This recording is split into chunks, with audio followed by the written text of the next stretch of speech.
I'd like to thank you all for coming today. Thank you to the organizers for inviting me. It's certainly quite an honor to be here today.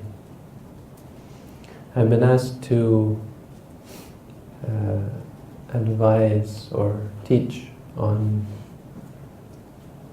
the practice of meditation and how to control your mind.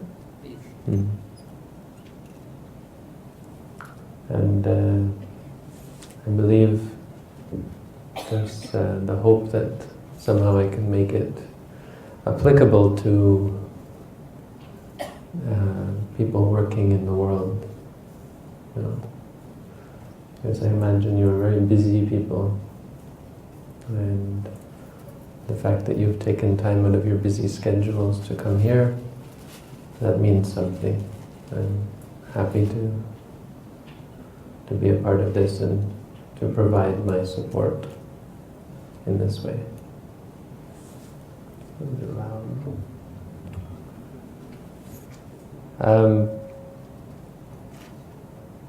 So there's two ways of looking at meditation from the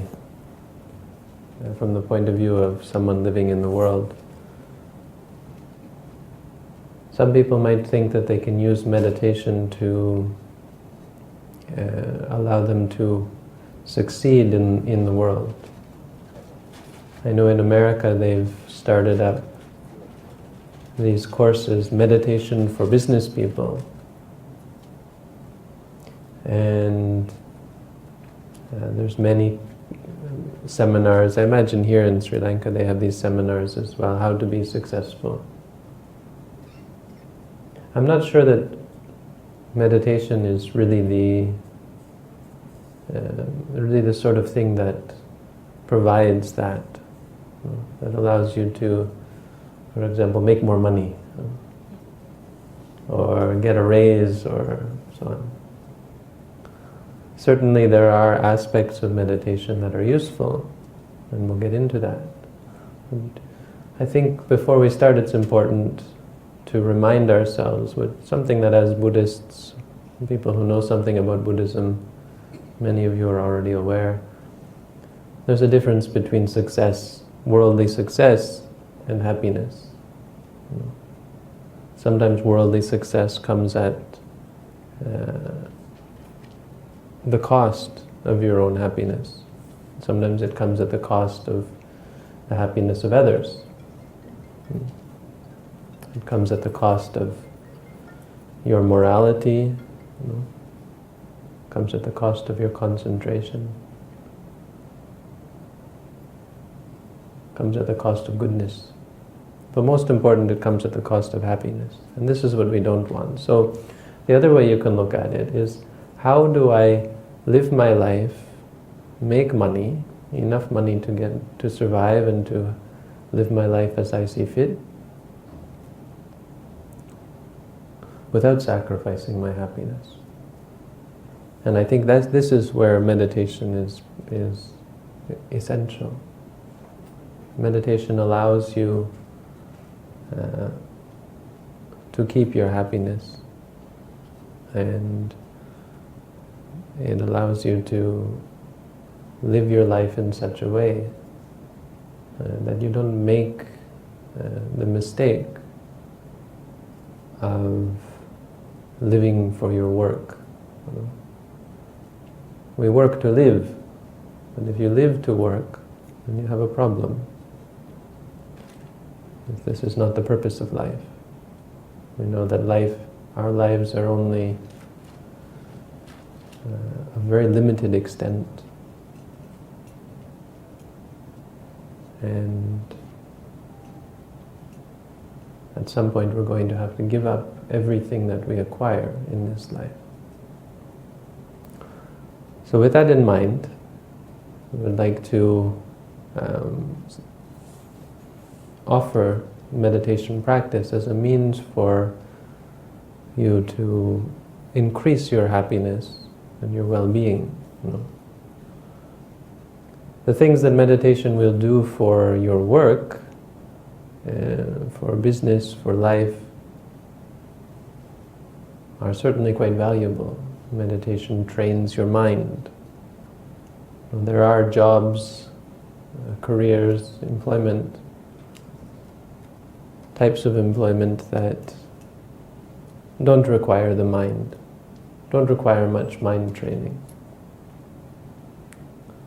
If you're a bricklayer or a demolition, you work in construction or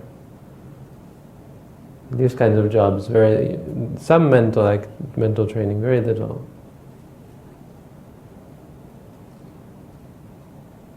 But if you work with your mind, then just like any system, any tool, it is something that has to be maintained and well kept. If your mind is not well kept, if you allow your mind to become full of greed, anger, delusion, and so on, then it's like a machine that is not well kept. It breaks down. It is inefficient. So even a bricklayer who is very angry will have a difficult time focusing on laying bricks. But someone who uses their mind on a daily basis, and I imagine that includes many people in this room. Training the mind is essential. If you're full of anger, full of greed, full of delusion, how can you work? Your mind is wandering, your mind is on fire. So this is essential.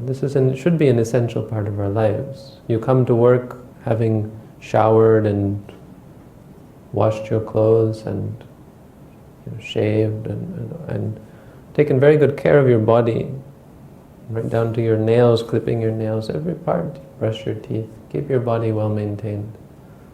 If you didn't, you know what it would be like if you came to work not having showered for a week and with your same clothes you'd been wearing for a month, unshaven, teeth not brushed, long nails, all of this, you probably would be fired. No one would want to be around you. You would be in a very poor state. And physically this is a problem. So we take very good care of our bodies, but we don't take such good care of our minds. We think our minds are not on display, when in fact every aspect of our lives depends upon our minds. Our interactions with other people, our efficiency in our work, our success, all of these things. Most importantly, our happiness. There are many reasons for us to want to practice meditation and to find a way to incorporate it into our lives. The difficulty here is, as I said, you're most likely very busy people. And so to take a month off to go and live in the forest is probably not in the cards for many of you. To find hours every day to meditate may not even be in the cards. So today I want to teach a little bit differently and focus more on reassuring you and encouraging in the practice of satipattana in everyday life. The principles are the same, whether you're off in the forest sitting with your legs crossed, or whether you're sitting at a desk or in a meeting, or whether you're even talking with someone, whether you're doing work. Actually, meditation, satipattana meditation, can occur anywhere. The Buddha said, Satincha koahang bhikkhave sabbatikang vadami. Mindfulness, sati, I say, is useful everywhere. These are the words of the Buddha. So today I'm going to teach you satipattana. We will focus mostly on this concept of satipattana because it is a type of meditation that can be used anywhere. In the time of the Buddha went to the land of the Kurus, which apparently is near Delhi in India. And he saw that these people were practicing the 4 satipattana in their daily lives. And they would even ask each other. They would be working in their jobs and they would ask, which satipatthana are you practicing today? Are you practicing the satipatthana today? And they say, yes, I'm practicing kaya, nupassana, satipatthana, vedana, citta, dhamma, or one or the other, or all 4 of them, or we're practicing the satipatthana. And they would congratulate each other and say, very good. You've not wasted your life. You've been born in the time of a Buddha, when the Buddha Sasana is here, and you have not wasted this opportunity. But if there was anyone who, no matter how busy they were, was not practicing satipatthana, if they were negligent, just living their lives according to their habits and their ways, then they would say, oh, even though living you are as though dead, jivamana mata sadisa. Even though you're well living, you're acting as though you're dead. This is a dead person. They say someone who, the Buddha himself said, ye pamata yatha mata, a person who is pamadaya. It's like already dead. Pamadaya in Pali means to be without sati. Means to not be mindful. It's like someone who's already dead. What does this mean? It means you're not really living your life. You have this opportunity to be born as a human being. And you're sitting, you don't know that you're sitting. You're here with me, but where is your mind? If you don't have mindfulness, maybe you're already judging what I have to say. Maybe you say, what is Sudo Hamdra going to teach me about Buddhism? And I haven't, maybe even before I started talking, I haven't even started teaching yet. Maybe already you're judging. Because our habits are pernicious. We can't stop them. Maybe you're judging, or maybe you think you know everything about Buddhism and what can I teach you? Anything. Maybe you're thinking about work that you've just done or have yet to do, and maybe you're thinking about food, or something that you're thinking about home or family. Maybe you have a crisis. We're very good at getting caught up in the past, the future, planning, memories, worries, cares. And so we live our lives bouncing around from one thing to another, and we're never really here. It's very difficult for us to stay here and now, to really be sitting in this room. Imagine if you could live your life that you were actually here all the time.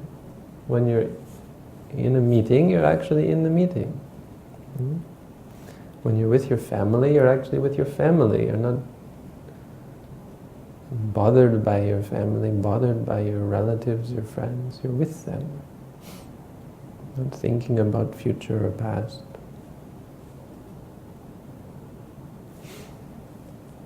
So this is the benefit of satipatthana. Even for ordinary people, we have to stress that satipatthana is not just for monks in the forest. Many types of meditation are difficult for people to practice in the world, but this one is not. So I'm going to teach it today. Okay, so first we have to understand what is satipatthana. Satipatthana, there are 4.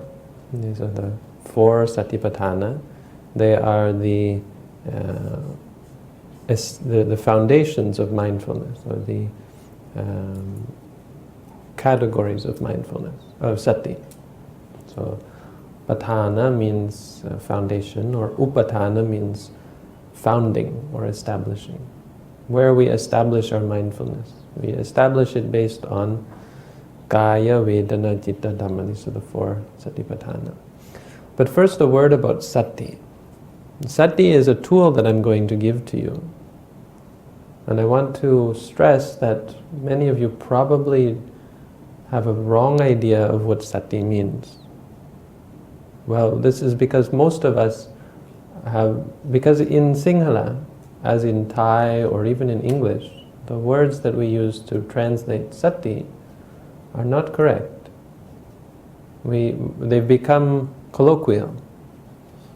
So in Thai, the word sati means to be aware, to be conscious. So if you go unconscious, if you fall unconscious, they say you have no sati. But sati doesn't mean to be aware. The same in Sinhala. In Sinhala, siya, no? You have this word for sati. Is not what we mean by sati. So I want you to understand, when I say sati here, I'm going to refer to something specific. Sati means to remember, but it's a special kind of remembering. It's recollect. This may be a good translation. Sati means recollection. So an ordinary kind of sati means our ability to remember things that happened a long time ago. So try to understand, this is what we mean by sati. Not awareness, not something that you understood it to mean. It means to recollect. If you can recollect what you did when you were 5 years old, this means you have good sati. This is hopefully maybe a new way of understanding this word, but I can back it up with sources, all in the dictionary. This is the actual meaning of the word sati. It has to do with remembering, not awareness. So it's a tool. One's ability to remember is a mental faculty that we have to develop. Now, what does this have to do with meditation? Obviously, we're not trying to remember the past. In a meditative sense, sati means to remember yourself, or remember the present moment, or remember what is happening right now. Remember the essence of reality. What does that mean? Why is that important? Because when we see something, when you see me, maybe you don't know me. If you know me, then maybe you're happy to see me. Maybe you're unhappy to see me. Maybe you think I look young or old or ugly or beautiful, handsome or whatever. You're happy to see a monk, or you wish you didn't have to see a monk. Many different things.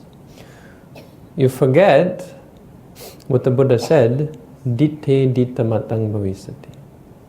You forget that you're seeing. This is ordinary, this is normal. You don't dwell on the act of seeing, you immediately rush on into, what am I seeing? It's a monk, no? Maybe it's a Suduhamduro. And then you say, I'm happy about this, I'm unhappy about this, I like this, I don't like this. We do this with everything. When you hear a sound, maybe it's a nice sound, maybe it's a sound that bothers you. When you smell something, you smell the incense, maybe you enjoy the smell. We skip we very quickly move on from the reality of it. So sati is the act of remembering or reminding ourselves of the reality of it. What it means is staying with the essential reality. It's a type of meditation where you keep your mind with the reality that you're experiencing. You don't go on into your projections, your likes, your dislikes, your fantasies. You say, oh, this Suduhamdura reminds me of that Suduhamdura, and you think about that. You smell the incense and it reminds you of when you were a child and your mother or father used to burn incense. The sati is to keep your mind on the reality. So you smell, smelling is just smelling. This is what keeps you here. This is the tool that keeps you present. When you have an important meeting and you want to stay present, sati is what allows you to stay in the present moment and not get caught up in your likes and dislikes and past and future and all of our fantasies and so on. Sati keeps you here and now. It's a tool.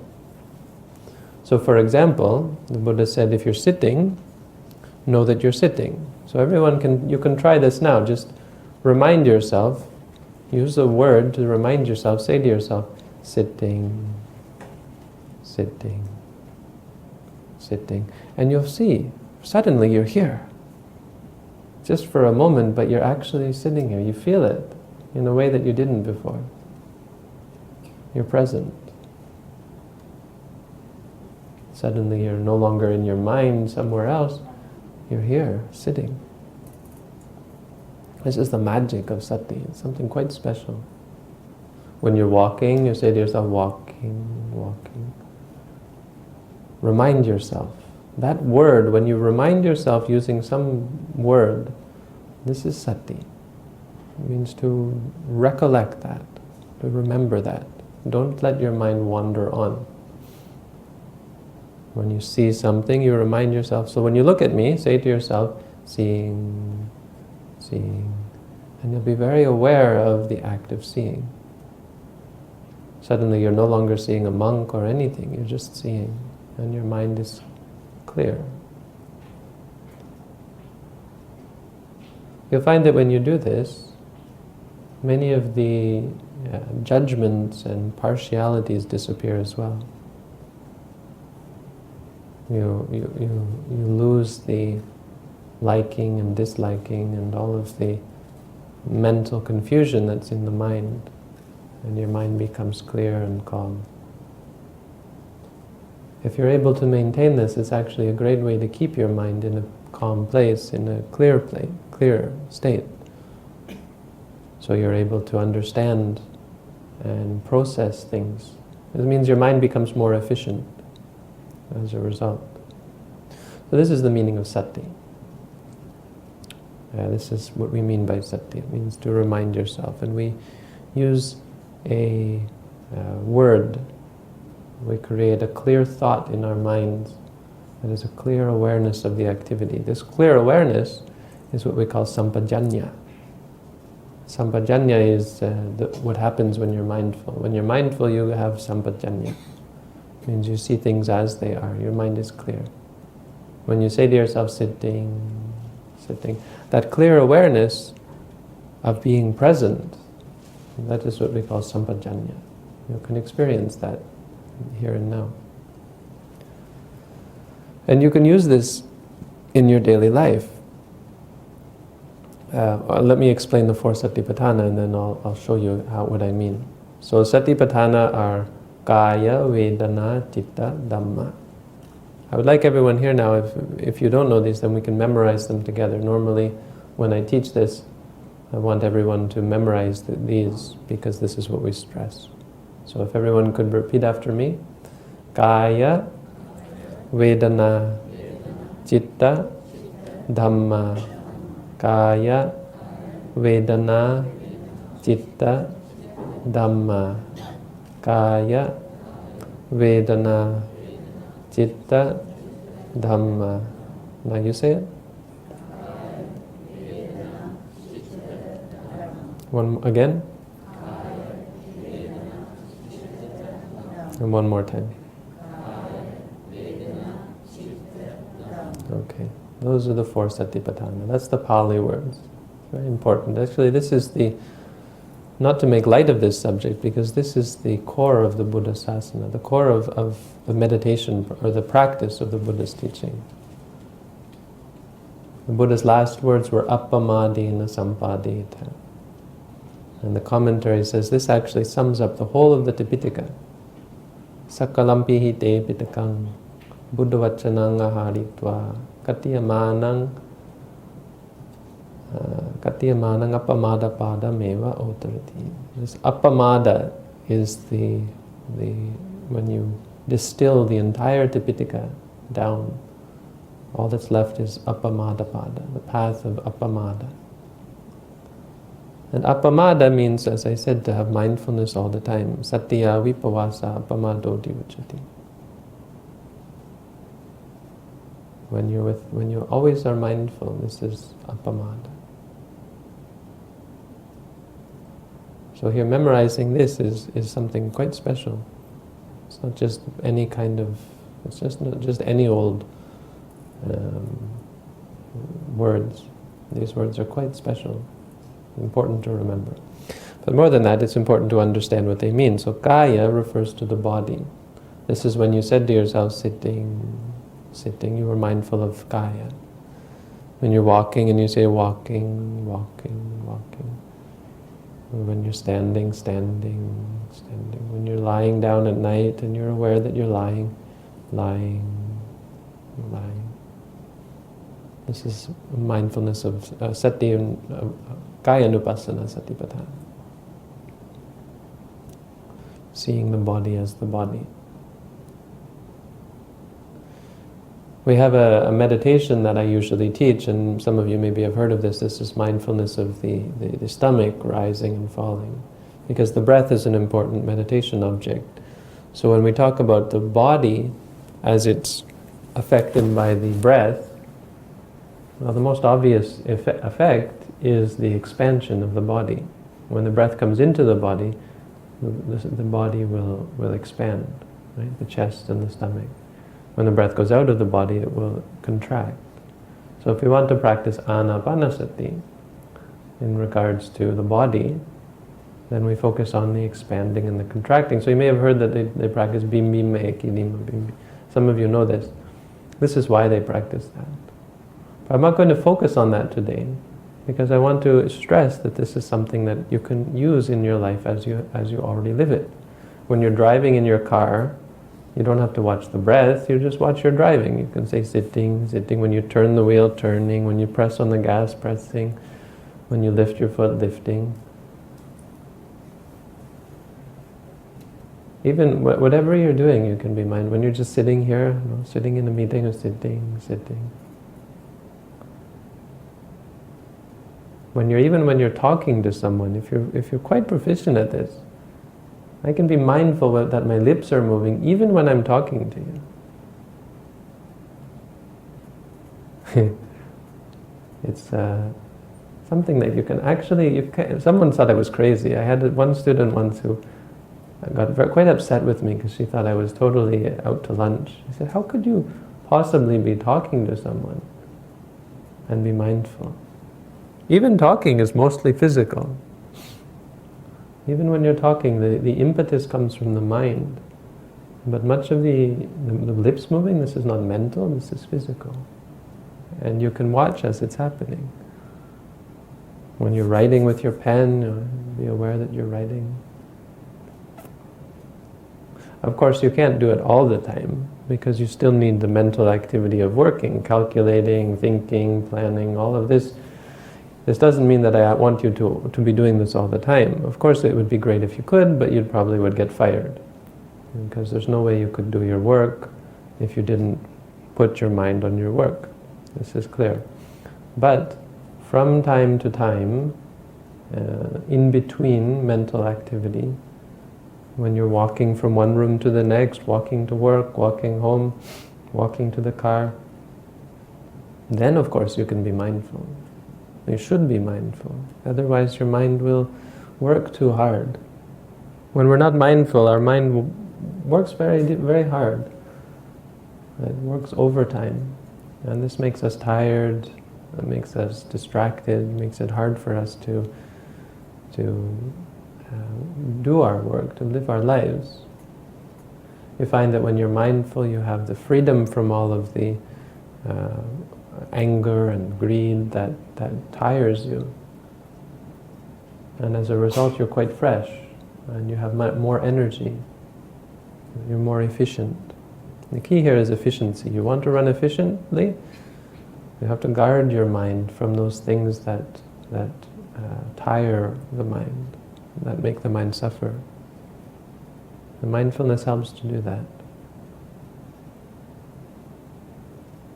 So kaya is the first one, really the easiest one. You can use it with anything. If I'm going to drink this glass of water, I can look at the glass of water, I want to take it, I will go moving, I will remind myself what I'm doing. Moving, when I grasp it, grasping, when I lift it, lifting, and pulling, I'm moving it towards my mouth. When I open my mouth, opening, touching, when I drink it, drinking, when I swallow, swallowing, moving, placing. Everything you do, you can be mindful of. And you'll see the benefits. This keeps your mind clear. All of the troubles in the mind disappear. Our ordinary lives are not very efficient because we get caught up in so many emotions. And those emotions hurt us, they hurt other people. They keep us from our optimal state, and they keep us from being happy. They make us do things that we shouldn't do, hurting ourselves and others and so on. So kaya is the first one. Vedana, well, when you're working long hours, you might feel pain, or when bad things happen to you, you might feel sad. You might also feel happy, pleasure.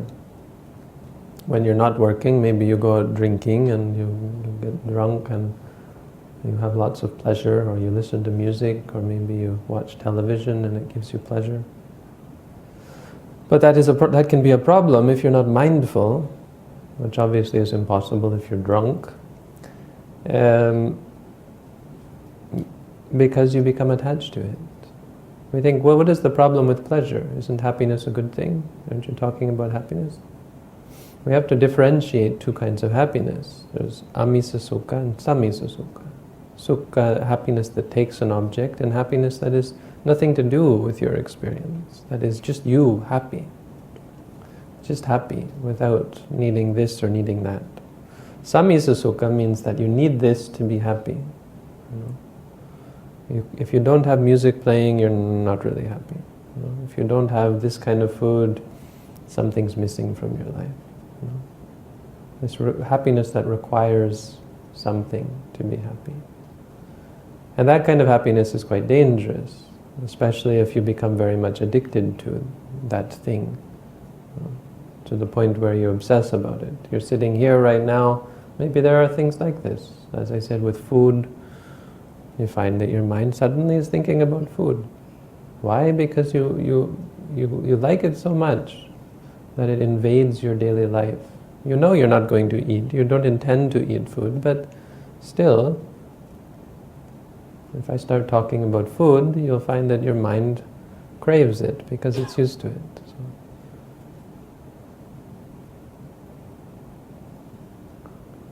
And this is a disturbance for you, because you don't want it, you don't want to think about that now, but you can't help it and you like it. So happy feelings can be dangerous as well. They actually cause us suffering if we're not mindful of them. True happiness should not have anything to do with our experience. It shouldn't depend upon a certain experience.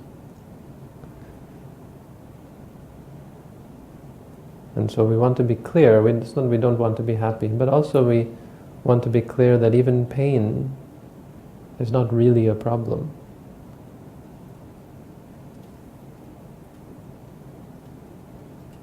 And so when we have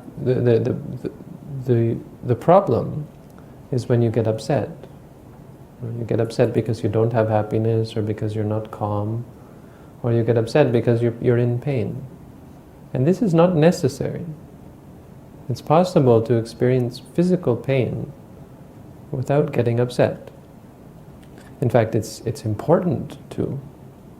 Because if you start getting upset, you're sitting in your chair all day and you get a pain in the neck or your shoulders, it can seriously interfere with your life. No? Anyone who has experienced this kind of headaches or so on, some people have to go to the doctor just for pain that is psychosomatic, or not psychosomatic, but caused by the mind.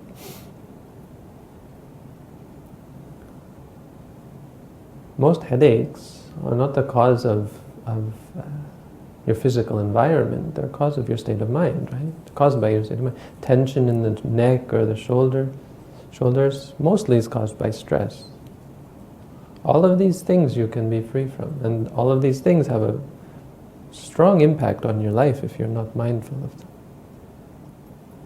So people go to the masseuse every week, or they go for acupuncture, all these things, because the pain gets in their way. They're unable to live their lives. Mindfulness of the pain, therefore, is a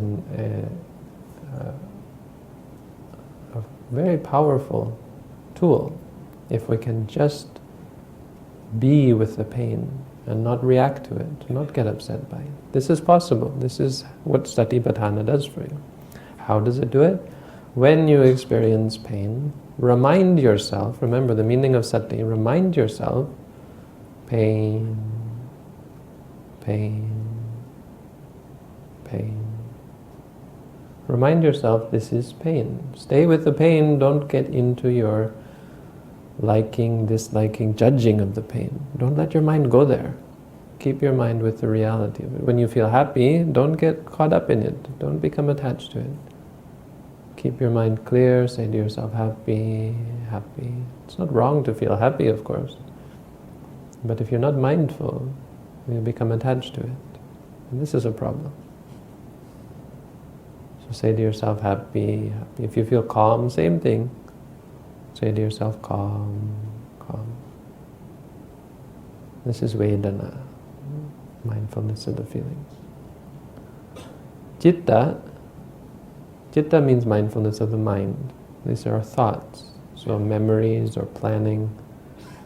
And as I said, sometimes you need to think. Sometimes you can't meditate on it because you need to think. You need to plan, you need to remember, all of these things you need.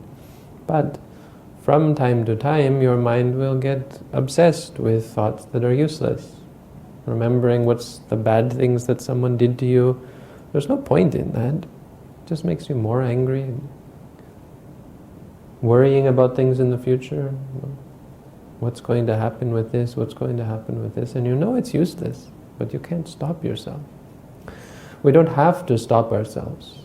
The practice of satipattana is not to stop you from thinking. Absolutely not. But it's to stop you from reacting to your thoughts, getting upset or attached to your thoughts, so that it interrupts your daily life and gets in the way of your life. And so, when we think, we should be aware that we're thinking. Vinyate vinyatamatang bhavisati. Thinking, just let it be thinking. Very simple. Whether it's past, future, good thoughts, bad thoughts. Just say to yourself, thinking, thinking. And all of these things you can do anytime. You can do them right now. You feel pain, you don't have to listen to me. You can stop listening and focus on the pain. Pain, pain. It may not go away, but that's not the point. What will go away is your upset, your frustration, your obsession with it. When you're thinking, if you sit here and you're thinking about the past or future, just watch your thoughts. Say thinking, thinking. This is called cittanupassana. The fourth one, dhammanupassana, for the purposes of our simple, short exercise today, we will focus only on the first groups, the nivarana and the indriya, the six senses. Nivarana is a very important concept. When we talk about nivarana, usually you hear it talked about in terms of the jhanas. If you want to enter into the jhanas, you have to remove the nivarana. But the word nivarana is an interesting word. It means hindrances, something that stops you or prevents you, holds you back. And this is true no matter what aspect of our life we're talking about. These 5 nivarana, they get in our way in everything we do. If you want to find success in a worldly sense, even if you want to be a crook, these 5 things will get in your way. No matter what you want to do. Most importantly, these 5 things get in the way of our happiness. There are 5 things that are very bad, that are not good for us. There are things that we could do without. If we were without them, we would be enlightened. This is what it would mean. Or at the very least, we would be in jhana. We would be in a state of perfect happiness, perfect peace. So, these 5 things we have to be mindful of as well. The 5 nivarana, you know them maybe as kama, chanda, vyapada, uddhacca, tina middha, uddhacca, kukucca, vicikicca. Big Pali words that are hard to pronounce and hard to remember. Not very useful for us in a practical sense. We need words that are quite simple to be mindful. So in English we say liking, disliking, drowsiness, distraction, and doubt. We call this the 5 nivarana. If you like something, the curious thing is that the answer to these 5 things, the way to be free from them, is not to chase them away or push them away. The correct way to deal with them is to see them clearly, to understand them. If you want to be free from liking and disliking and boredom and frustration and sadness and fear and depression, stress, anxiety, laziness, doubt, confusion, all you have to do is observe and understand it. And once you understand means through observation, not through intellectual rationalization. All you have to do is watch it, see it, and you'll see that it's not of benefit to you. And you'll let go of it immediately. So believe it or not, you don't have to believe it, but try and tell me what you know, and then find out for yourself. The correct or the practice that will free us from these things is just to remind ourselves of them. Remind ourselves that we have them. When you have liking, just remind yourself, liking. If you have disliking, say to yourself, disliking. If you're sitting here and you're bored already, I've been talking for too long, then just say to yourself, bored. Boredom is a kind of anger. If you're angry or frustrated, say angry or frustrated. If you're tired, say tired. If you're distracted, say distracted. If you're worried, say worried. Worried is a good one for business people. I imagine you must get worried often, stressed, anxious. Imagine this must be a common thing. You have to get stressed. If you want to be successful, some people think you have to get stressed and you have to worry and to be successful. And it's true that people who don't take things seriously aren't very successful. So if you're not worried, if you're not stressed, then it may be that you're just lazy. That's not good either. We have to be efficient.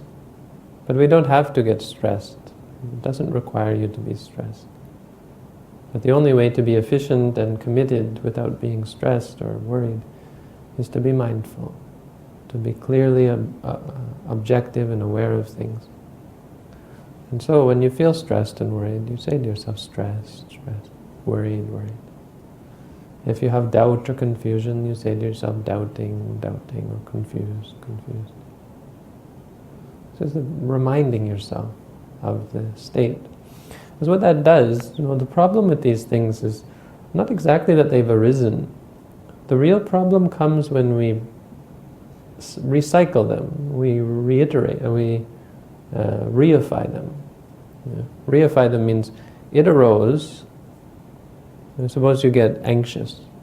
When you get anxious, then your body starts to react, and you get a headache and maybe butterflies in your stomach, we say, or your heart starts beating fast or so on. And when you experience that, you become more anxious.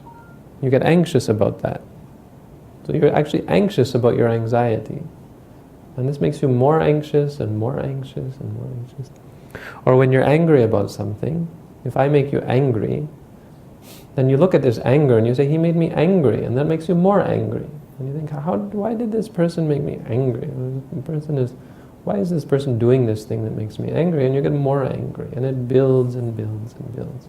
This is, normally we end up in a feedback loop. It's like this microphone. When the sound from my voice hits the microphone and recycles until you have this very loud noise. To avoid that, you just have to cut the cycle. And when you cultivate this mindfulness, objectivity, just seeing things as they are, the cycle is cut. There is no more reacting. You're not saying this is bad, this is good, this is me, this is mine.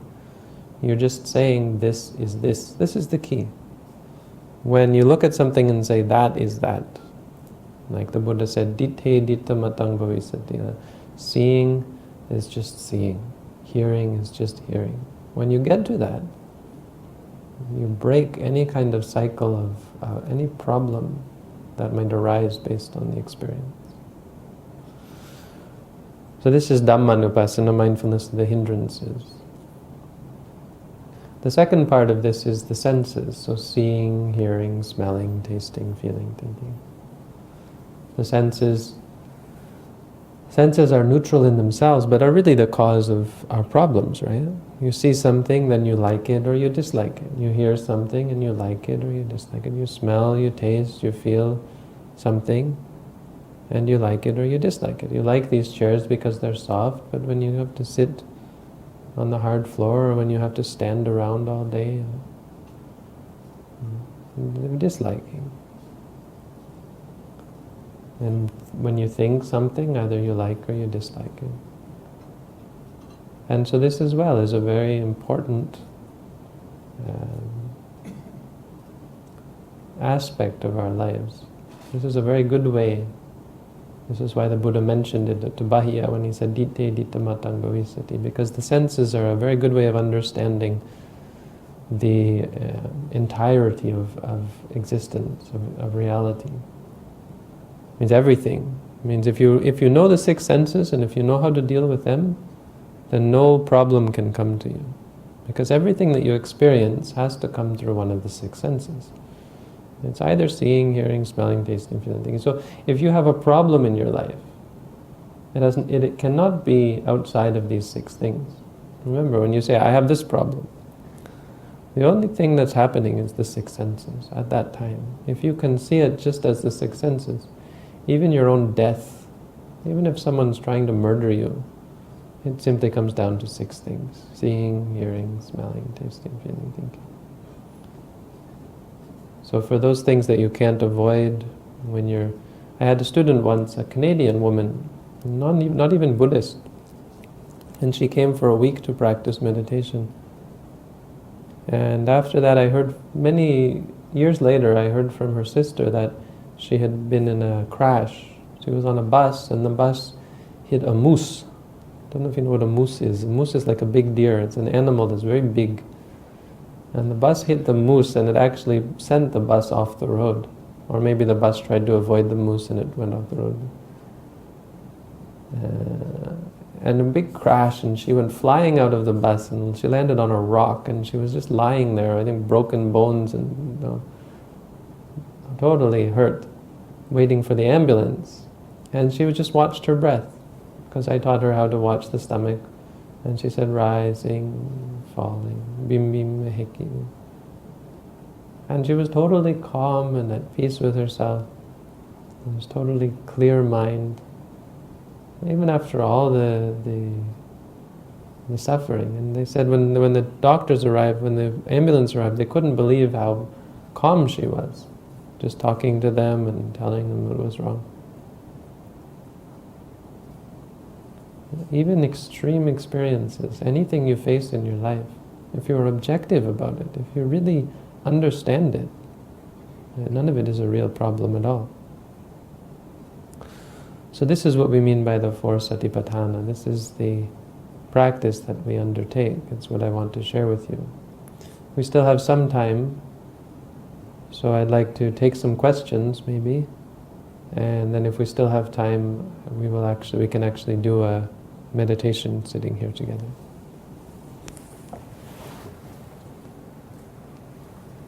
So if you have questions, now is the time.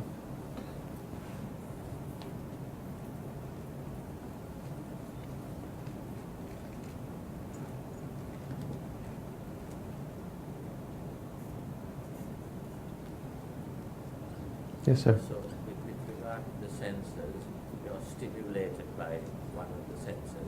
You just note it, but don't get attached to it. Is that? Yes. Well, noting it stops you from getting attached to it. This is, if you know anything about Abhidhamma, the mind has a a process. One mind comes after another. And there's one mind that determines whether it's good, a wholesome mind, a kusala or akusala. This mind determines. That moment, if you're mindful, then there's no possibility, then it's wholesome. The reaction can't occur. But that mind, if you're not mindful, that mind will be judging, liking, disliking. And so it's either or. When you are mindful, when you are aware of something as it is, there's no possibility for you to judge. But is that the jhavana?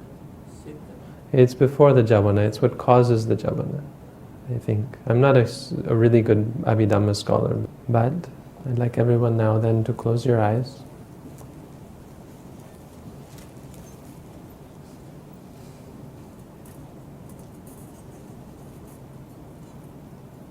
And start by focusing on the body. A formal meditation is training. If you think of all of the things I've talked about and how it's useful in your daily life, this is a chance to train yourself in that. Because when you get out in life, it's too easy to forget to be mindful. But when you're sitting here with no work to do, it's very easy, or it's much easier to train yourself in this skill that you then can use in your daily life. So we start by watching the body. If you just want to say to yourself, sitting, sitting, sitting, that's fine. If you want to watch the movement of the body when the breath enters and leaves, you can watch the stomach or put your hand on your stomach and feel the stomach rising and falling. And say to yourself, rising, falling, rising, falling.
And then if you feel any kind of pain or happiness or calm, you can be mindful of that as well. Remind yourself calm, calm, or happy, happy.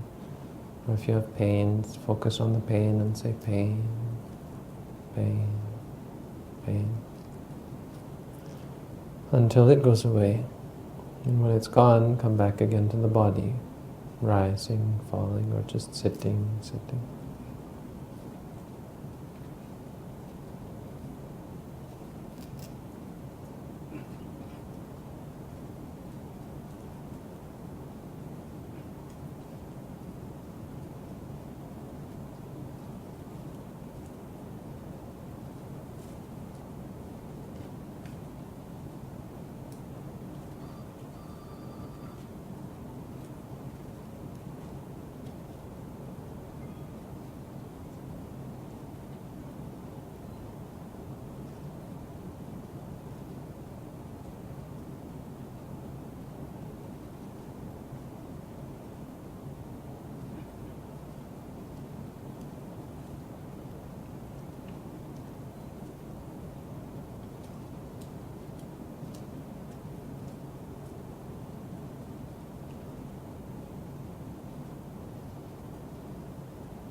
When thoughts arise, say to yourself, thinking, thinking, whatever kind of thoughts they may be.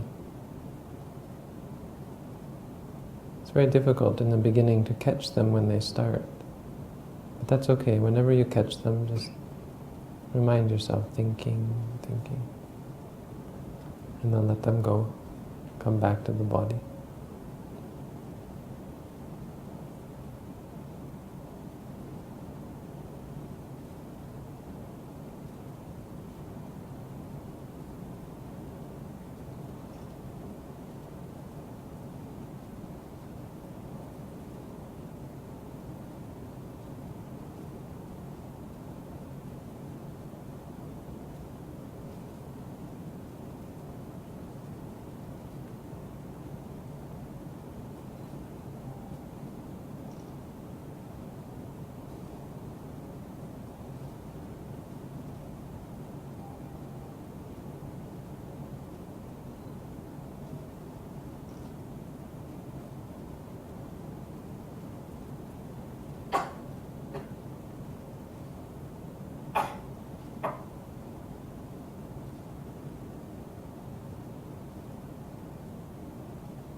And if the nivarana arise, liking, disliking, drowsiness, distraction, doubt,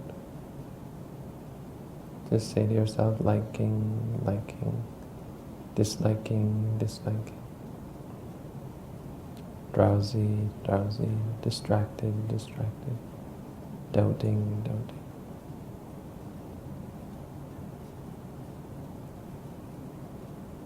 And then come back to the body.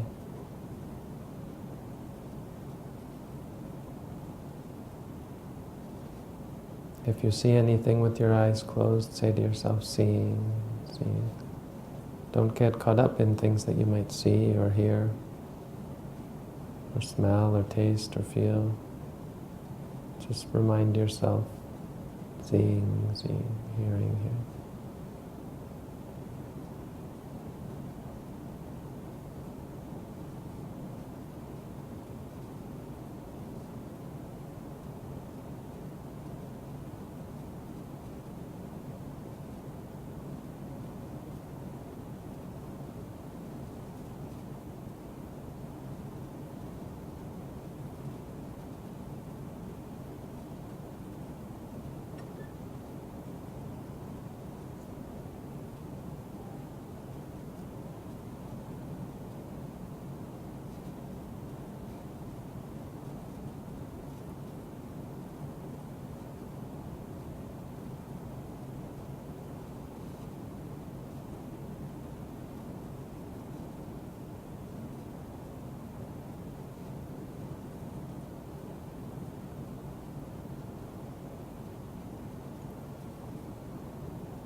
Okay, so that then is the practice of the four satipattana.